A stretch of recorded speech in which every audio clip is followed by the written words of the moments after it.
Assalamualaikum warahmatullahi wabarakatuh. Perkenalkan, nama saya Email dengan NIM S1G1230002. Program studi Teknik Kelautan, jurusan Teknik Sipil, Fakultas Teknik Universitas Haluoleo. Dalam video ini saya akan mempresentasikan tentang wawasan kemaritiman. Presentasi wawasan kemaritiman ini mencangkup beberapa poin. Yang pertama, pengertian wawasan kemaritiman. Yang kedua, sejarah munculnya wawasan kemaritiman. Yang ketiga, wawasan internasional. Yang keempat, wawasan regional ASEAN. Yang kelima, wawasan nasional. Yang keenam, wawasan lokal Sulawesi Tenggara. Yang ketujuh, manfaat atau pentingnya wawasan kemaritiman bagi mahasiswa D3. Yang kedelapan, data luas laut dunia dan luas laut Indonesia. Yang kesembilan, data panjang pantai seluruh dunia dan panjang pantai Indonesia. Yang ke-10, data jumlah pulau di seluruh negara dan jumlah pulau di Indonesia. Yang ke-11, poin-poin kekayaan laut Indonesia. Yang ke-12, potensi-potensi wilayah wisata laut Indonesia dan Sulawesi Tenggara. Yang ke-13, potensi transportasi laut di Indonesia dan Sulawesi Tenggara. Dan yang terakhir, yang ke-14, situasi perbatasan-perbatasan laut di Indonesia. Pengertian wawasan kemaritiman. Wawasan maritim adalah konsep politik bangsa Indonesia yang memandang laut dan tanah di bawahnya dan udara di atasnya secara tidak terpisahkan, yang menyatukan bangsa dan negara secara utuh, menyeluruh, mencangkup segenap bidang kehidupan nasional yang meliputi aspek politik, ekonomi, sosial maupun budaya. Wawasan kemaritiman atau wawasan maritim adalah pengetahuan bangsa Indonesia yang memandang laut dan tanah di bawahnya dan udara di atasnya adalah tidak terpisahkan. Wawasan kemaritiman ini menyatukan bangsa dan negara secara utuh, menyeluruh, mencangkup segenap bidang kehidupan nasional yang meliputi aspek politik, ekonomi, sosial maupun budaya dalam bidang maritim. Singkatnya, wawasan maritim adalah cara pandang yang selalu utuh, menyeluruh dalam lingkup Nusantara dan demi kepentingan nasional yang meliputi bidang maritim. Tujuan belajar wawasan maritim adalah untuk memberikan pemahaman cara menjaga kelestarian alam lautan sebagai perwujudan tanggung jawab warga negara pada lingkungan maritim. Sejarah munculnya wawasan kemaritiman. Wawasan maritim Indonesia telah muncul sejak lama, bahkan sejak zaman Sriwijaya dan Majapahit, yang merupakan kerajaan maritim terbesar di Nusantara pada abad ke-7 sampai abad ke-16. Namun, wawasan maritim yang lebih terkendali dan terstruktur muncul dengan deklarasi Due Anda pada 13 Desember 1957 yang kemudian ditindaklanjuti dengan adanya konsep wawasan Nusantara. Secara hukum, penetapan Indonesia sebagai negara maritim dunia dilakukan pada tahun 1982. Perkembangan sejarah maritim Indonesia semakin berkembang sebagaimana derasnya perkembangan industri. Nasionalisme turut mempengaruhi perkembangan wawasan maritim di Indonesia. Wawasan kemaritiman Indonesia dianggap sebagai bagian dari wawasan Nusantara yang merupakan landasan kontinen Hari Maritim. Wawasan internasional. Wawasan maritim internasional merupakan konsep yang mencangkup perkembangan dan penggunaan lautan sebagai sumber daya ekonomi, sosial, dan politik. Beberapa landasan internasional terkait dengan kemaritiman berbasis sumber daya hayati pesisir dan laut antara lain adalah Konvensi PBB tentang Hukum Laut. Poros maritim dunia adalah salah satu konsep yang bertujuan menjadikan Indonesia sebagai negara maritim yang besar, kuat, dan makmur melalui pengembalian identitas Indonesia sebagai bangsa. Paradigma maritim atau yang pernah disebut sebagai wawasan bahari atau wawasan Nusantara merupakan konsep pembangunan yang didasarkan pada jati diri. Sejarah maritim Indonesia telah berkembang dengan meningkatnya perkembangan industri dan nasionalisme. Wawasan Nusantara yang merupakan landasan kontinen Hari Maritim, perairan pedalaman, perairan kepulauan, laut teritorial telah mempengaruhi perkembangan wawasan maritim di Indonesia. Wawasan regional ASEAN. Wawasan maritim di ASEAN terkait dengan konsep pembangunan yang didasarkan pada identitas negara-negara ASEAN sebagai negara maritim yang besar, kuat, dan makmur. Beberapa konsep terkait dengan wawasan maritim di ASEAN antara lain: 1. Wawasan Nusantara. Konsep ini mencangkup pembangunan yang didasarkan pada identitas Indonesia sebagai negara maritim yang besar, kuat, dan makmur. 2. Poros maritim dunia. Konsep ini bertujuan untuk menjadikan Indonesia sebagai negara maritim yang besar, kuat, dan makmur melalui pengembalian identitas Indonesia sebagai bangsa. Ketiga, Konvensi Hukum Laut 1982. Konvensi ini merupakan landasan hukum internasional yang menjamin hak-hak dan kewajibannya negara di perairan internasional. Yang keempat, wawasan bumi. Konsep ini mencangkup pembangunan yang didasarkan pada identitas negara-negara ASEAN sebagai negara maritim yang besar, kuat, dan makmur. Yang kelima, wawasan laut. Konsep ini mencangkup pembangunan yang didasarkan pada identitas negara-negara ASEAN sebagai negara maritim yang besar, kuat, dan makmur. Dengan konsep-konsep ini, negara ASEAN mencoba untuk mengembangkan potensi sumber daya maritim mereka dan mengurusi lautan sebagai sumber daya ekonomi, sosial, dan politik. Wawasan nasional. Wawasan maritim nasional merupakan konsep yang mencangkup pembangunan dan pengembangan lautan sebagai sumber daya ekonomi, sosial, dan politik dalam konteks Indonesia. Beberapa landasan dan konsep terkait dengan wawasan maritim nasional adalah: 1. Nasionalisme maritim. Nasionalisme maritim merupakan jiwa dan semangat bahari yang menjadi tolak ukur pembangunan dan pengembangan lautan Indonesia. 2. Wawasan maritim. Wawasan maritim merupakan pengetahuan bangsa Indonesia yang meliputi bidang maritim yang mencangkup pembangunan dan pengembangan lautan sebagai sumber daya ekonomi, sosial, dan politik. Ketiga, wawasan Nusantara. Wawasan Nusantara merupakan konsep pembangunan yang didasarkan pada identitas Indonesia sebagai negara maritim yang besar, kuat, dan makmur. Yang keempat, poros maritim dunia. Poros maritim dunia merupakan konsep yang bertujuan untuk menjadikan Indonesia sebagai negara maritim yang besar, kuat, dan makmur melalui pengembalian identitas Indonesia sebagai bangsa.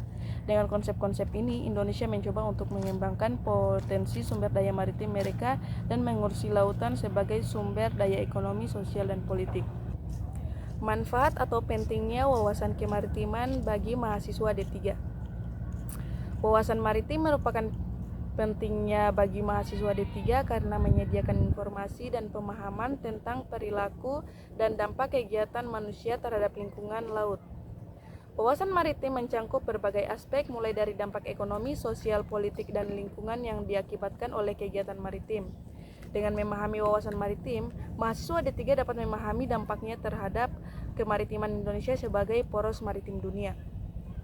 Pendidikan maritim merupakan salah satu cara yang dapat digunakan untuk meningkatkan wawasan kemaritiman bagi generasi muda.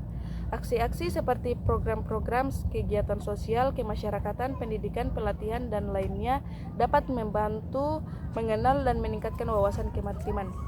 Dengan memahami wawasan kemaritiman, mahasiswa D3 dapat membangun kemampuan dan kompetensi yang dapat digunakan dalam berbagai bidang seperti manajemen, teknik, dan kesehatan maritim. Data-data luas laut di dunia dan luas laut di Indonesia. Data luas laut di dunia dan luas laut di Indonesia dapat ditemukan dalam berbagai sumber. Berikut ini adalah beberapa informasi yang dapat saya gunakan. 1. Luas laut dunia. Luas laut dunia sebesar 71% dari permukaan bumi. 2. Luas laut Indonesia. 1. Luas perairan Indonesia adalah 6.400.000 km persegi. 2. Luas NKRI darat plus perairan Indonesia seluas 8.300.000 km persegi. 3. Luas laut Indonesia sebesar 3.257.357 km persegi mengacu kepada Konvensi Hukum Laut Internasional atau UNCLOS 10 Desember 1982. Informasi ini dapat membantu saya dalam memahami luas laut dunia dan luas laut Indonesia. Data-data panjang pantai seluruh dunia dan panjang pantai di Indonesia. Negara dengan garis pantai terpanjang di dunia adalah Kanada, dengan panjang garis pantai mencapai 280 km. Indonesia berada di posisi keempat dengan panjang garis pantai mencapai lebih dari 95.181 km. Amerika Serikat berada di posisi ke-9 dengan panjang garis pantai sebesar 19.924 km. Data jumlah pulau seluruh negara dan jumlah pulau Indonesia. Menurut data yang tersedia, jumlah total pulau di seluruh dunia sangat bervariasi tergantung pada definisi pulau yang digunakan dan metode perhitungannya. Secara umum diperkirakan ada sekitar 180.000 hingga 200.000 pulau di seluruh dunia. Jumlah pulau di Indonesia secara resmi tercatat sekitar 17.508 pulau. Informasi berbagai macam potensi-potensi kekayaan laut Indonesia. Berikut adalah informasi berbagai macam potensi kekayaan laut Indonesia. 1. Perikanan tangkap dan budidaya perikanan. A.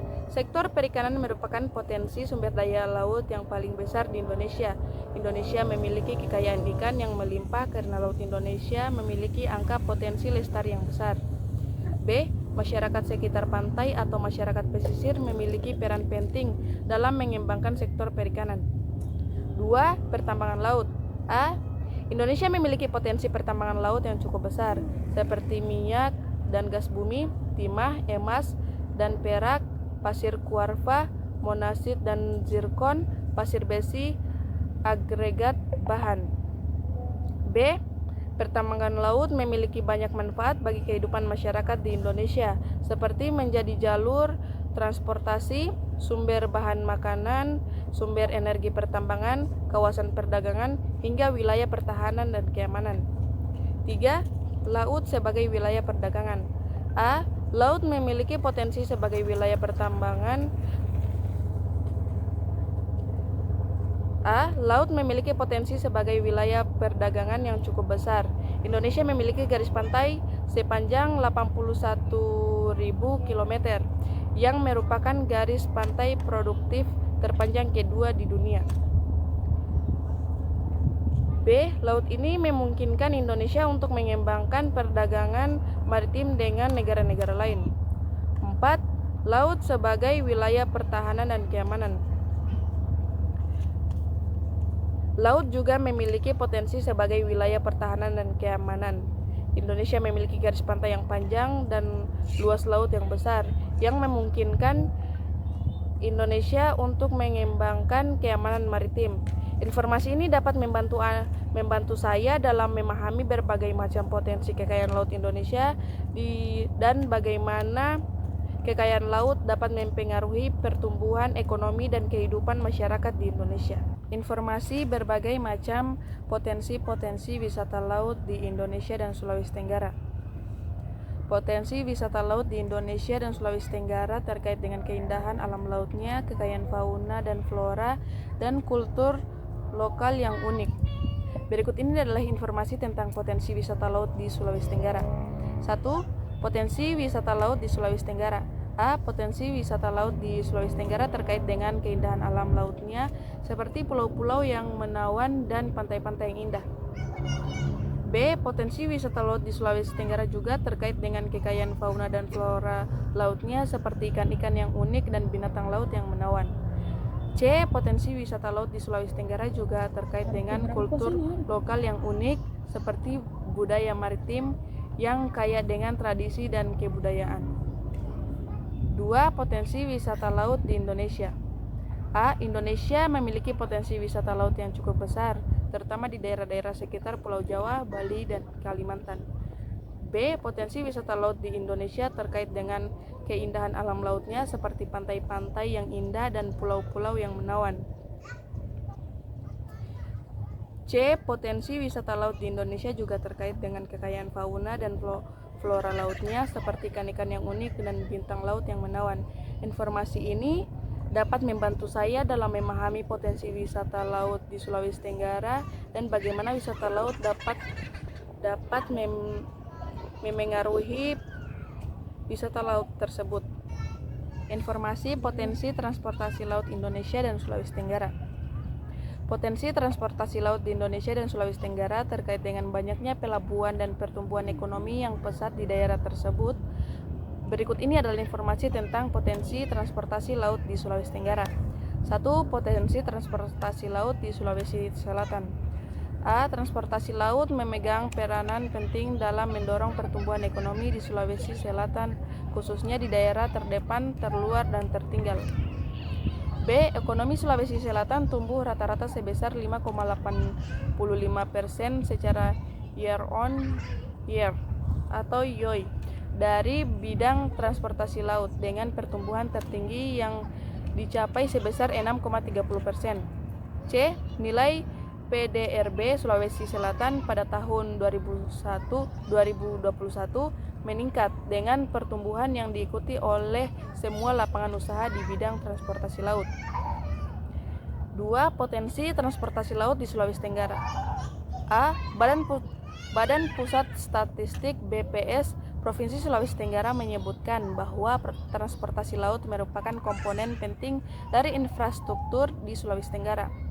B. Pembangunan pelabuhan untuk merajut konektivitas transportasi di Sulawesi Tenggara dapat membantu mendorong pertumbuhan ekonomi daerah tersebut. Informasi ini dapat membantu saya dalam memahami potensi transportasi laut di Sulawesi Tenggara dan bagaimana transportasi laut dapat mempengaruhi pertumbuhan ekonomi daerah tersebut. Informasi situasi perbatasan-perbatasan laut Indonesia. Situasi perbatasan-perbatasan laut Indonesia dapat ditemukan dalam berbagai sumber informasi. Berikut adalah beberapa informasi yang dapat saya gunakan. 1. Luas laut Indonesia sebagai dasar perbatasan. Luas laut Indonesia mencapai 3.257.357 km persegi, mengacu kepada Konvensi Hukum Laut Internasional UNCLOS 10 Desember 1982. 2. Perbatasan laut Indonesia dengan negara lain. A. Indonesia memiliki 17.500 pulau dan bergaris pantai sepanjang 81.000 km. B. Indonesia memiliki batas laut yang berbatasan dengan negara-negara sekitar seperti Malaysia, Singapura, dan Australia. 3. Konvensi Hukum Laut Internasional atau UNCLOS. Konvensi Hukum Laut Internasional atau UNCLOS 10 Desember 1982 mendefinisikan batas laut yang mempengaruhi perbatasan laut Indonesia. Konvensi Hukum Laut Internasional atau UNCLOS 10 Desember 1982 mendefinisikan batas laut yang mempengaruhi perbatasan laut Indonesia. Informasi ini dapat membantu saya dalam memahami situasi perbatasan-perbatasan laut Indonesia. Sekian dari saya. Wassalamualaikum warahmatullahi wabarakatuh.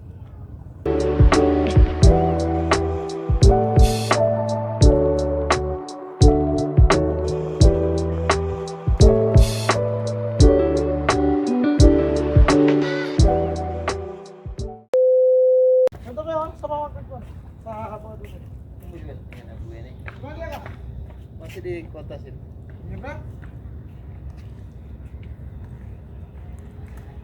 Sekian persentase. Yang lain bikin juga kalian. Informasi